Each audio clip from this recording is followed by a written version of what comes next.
Hello students, I'm Dr. Komal Rathod, Assistant Professor, Kamal Nritya, Faculty of Ayurvedic Science in Jyoti Vidyapeeth Women's University, Jaipur, Rajasthan.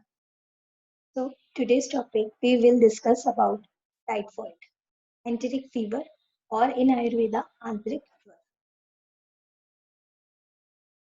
So first of all, introduction about enteric fever. So enteric fever also known as typhoid fever. Typhoid fever is an acute illness associated with fever caused by the Salmonella typhi bacteria. It can also be caused by Salmonella typhi, a related bacterium that usually cause a less severe illness. Major cause, morbidity and mortality, food waterborne disease. The bacteria are deposited in water and food by a human carrier and then spread to other peoples. Now, bacteria is causes. Caused by bacteria Salmonella typhi, family Enterobacter aeracea, gram-negative bacilli, best grow in 30 degree, 37 degrees centigrade. Transmission. Transmission is fecal-oral route. Cross contact with patient or carriers. Contaminated water and foods, fly and cockroaches. So here in the flow diagram, enteric fever spread, contaminated food and drinks, contact with human or if contaminated, yeah, diseased, uh, diseased typhoid patients, contact with fecal-oral route. So uh, the bacteria, the bacteria grow in gallbladder, intestine, and remain in a carrier form. So again, shade off or excrete in feces. So it is the uh, fecal material that's contaminated water or food. So the disease can grow. So now next question is typhoid contagious? So the answer is typhoid fever is highly contagious.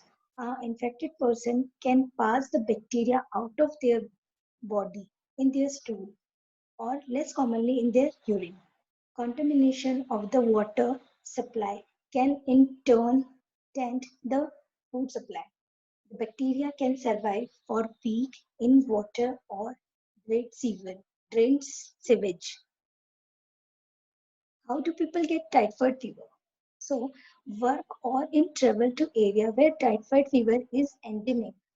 Work as a clinical microbiologist handling Salmonella typhi bacteria. Have close contact with someone who is infected or has recently been infected with typhoid fever, and drink water contaminated by sewage that contain Salmonella typhi.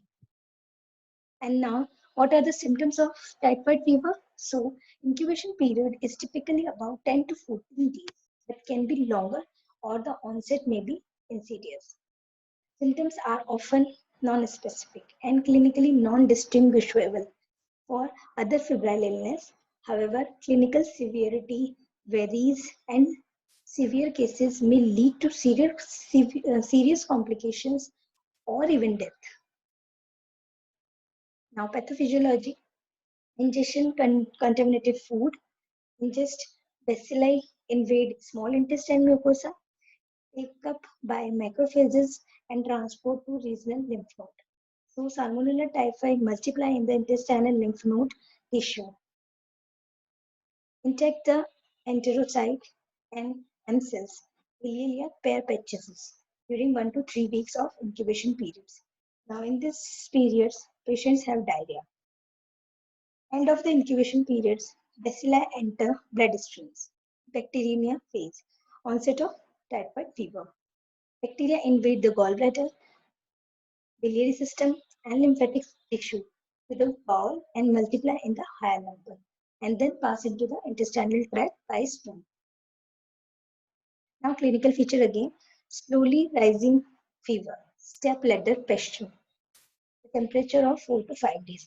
It is the clinical most important feature, step ladder pressure fever, abdominal pain, myalgia, malaise, headache, constipation related bradycardia.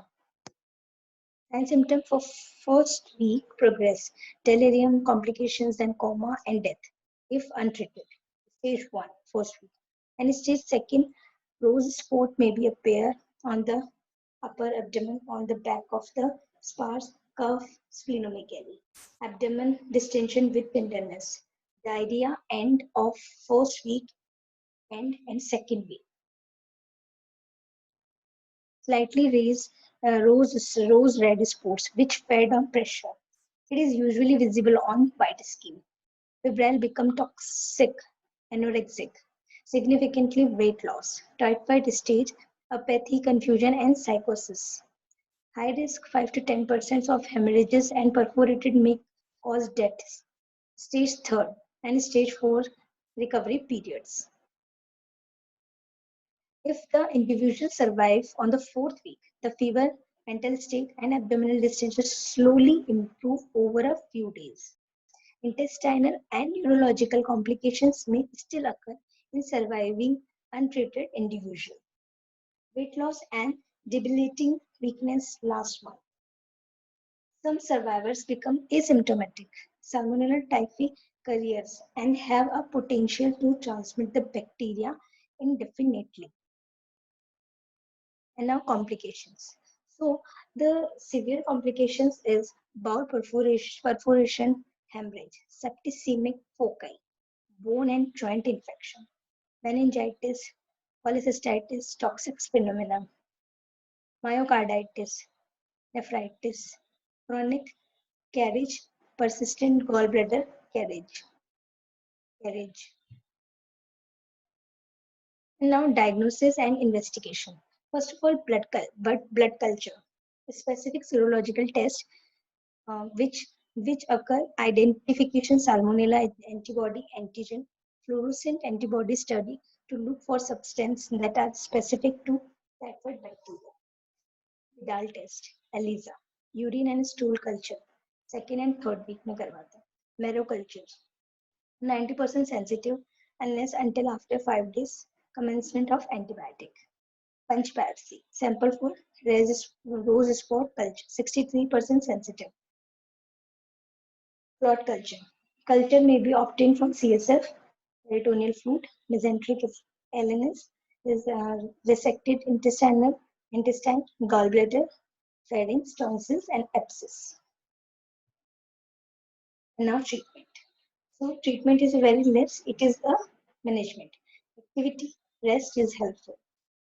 Medical care of antibiotic, corticosteroid for severe typhoid fever, or antipyretics. Diet, diets, fluids, and electrolytes should be monitored. Soft, digestible diet is preferable in absence of abdominal distensions and ileus. And now, other complications is very severe. Now, surgical care is essential in case of intestinal perforation. So that's all in this session about typhoid. I hope you like the video and it is beneficial to you. Thanks.